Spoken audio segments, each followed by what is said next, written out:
ಒಂದು ಹಂತಕ್ಕೆ ಮಾಡಿದರು, ಅದು ಅನೇಕ ಕಾರಣಗಳಿಂದ ನಿಲ್ಲಿಸಿದರು. ಈಗ ಅದು ಮುಂದುವರಿಸ್ತಾರೆ. ಟೆಕ್ನಿಕಲಿ ಇಟ್ ಈಸ್ ಪಾಸಿಬಲ್ ಅಂತ ಹೇಳಿ ಮುಖ್ಯಮಂತ್ರಿಗಳು ಗಡುವು ಕೊಟ್ಟಿದ್ದಾರೆ. ಒಂದು ವೇಳೆ ಅಕಸ್ಮಾತ್ ಏನಾದರೂ ಸ್ವಲ್ಪ ಮಟ್ಟಿಗೆ ಒಂದಿಷ್ಟು ಪರ್ಸೆಂಟೇಜ್ ಉಳಿದ್ರೆ ಅದನ್ನು ಎಕ್ಸ್ಟೆಂಡ್ ಮಾಡ್ಬೋದು, ಇಲ್ಲಾಂದರೆ ಅವರು ಸಂಪೂರ್ಣವಾಗಿ ಮಾಡ್ತಾರೆ. ಈಗೆಲ್ಲ ಟೆಕ್ನಾಲಜಿ ಇದು ಇರೋದ್ರಿಂದ ಬೇಗ ಬೇಗ ಮಾಡೋದಕ್ಕೆ ಸಾಧ್ಯತೆ ಇದೆ. ಕೇಂದ್ರದಿಂದಲೇ ಆಗ್ತಾ ಇದೆ, ರಾಜ್ಯದ ಅಗತ್ಯ ಇಲ್ಲ, ರಾಜ್ಯಕ್ಕೆ ಅವಕಾಶನೂ ಇಲ್ಲ ಅನ್ನುವಂಥ ಒಂದು ಆರೋಪ ಬಿಜೆಪಿ. ಅಲ್ಲದು ನಮ್ಮ ಇಂಟರ್ನಲ್ಲು, ನಮ್ಮ ಸ್ಟೇಟಿಗೆ ನಾವು ಮಾಡ್ಕೊಳ್ಳೋದು. ಕೇಂದ್ರಕ್ಕೂ ರಾಜ್ಯಕ್ಕೂ ಒಂದು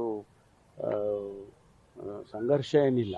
ಅವರು ಮಾಡೋದು ಮಾಡ್ತಾರೆ. ನಾವು ರಾಜ್ಯದ ವತಿಯಿಂದ ನಮಗೇನು ಪ್ಯಾರಾಮೀಟರ್ಸ್ ಬೇಕು ಅನ್ನೋದ್ರ ಬಗ್ಗೆ ನಾವು ಮಾಡ್ಕೊಳ್ತೀವಿ. ಅವರು ಸಾಮಾಜಿಕವಾಗಿ, ಶೈಕ್ಷಣಿಕವಾಗಿ ಆ ಥರ ಎಲ್ಲ ಮಾಡೋದಿಲ್ಲ. ಅಂಕಿಅಂಶಗಳು ಯಾರು ಎಷ್ಟು ಜನ ಇದ್ದಾರೆ ಅನ್ನೋದನ್ನು ಮಾಡ್ತಾರೆ ಅವರು. ನಾವು ಶೈಕ್ಷಣಿಕವಾಗಿ ಹಿಂದುಳಿದಿರೋದು ಅಥವಾ ಇನ್ನು ಬೇರೆ ಬೇರೆ ಪ್ಯಾರಾಮೀಟರ್ಸ್ಗಳನ್ನ ಕೊಡ್ತೇವೆ ನಾವು.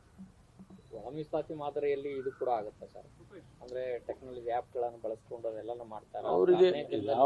ಅವರಿಗೆ ಎಲ್ಲ ಈಗ ಮೊದಲಿನಂಗಿಲ್ಲ. ಹಿಂದೆ ಎಲ್ಲ ಸೆನ್ಸಸ್ಗಳು ಮಾಡುವಾಗ ವರ್ಷಾನುಗಟ್ಟಲೆ ಮಾಡ್ತಿದ್ರಲ್ಲ, ಆ ಥರ ಇಲ್ಲ. ಈಗ ಬೇಗ ಬೇಗ ಮಾಡೋದಕ್ಕೆ ಸಾಧ್ಯತೆ ಇದೆ. ಅದನ್ನು ಉಪಯೋಗಿಸ್ಕೊಂಡು, ಟೆಕ್ನಾಲಜಿ ಉಪಯೋಗಿಸ್ಕೊಂಡು ಮಾಡ್ತಾರೆ.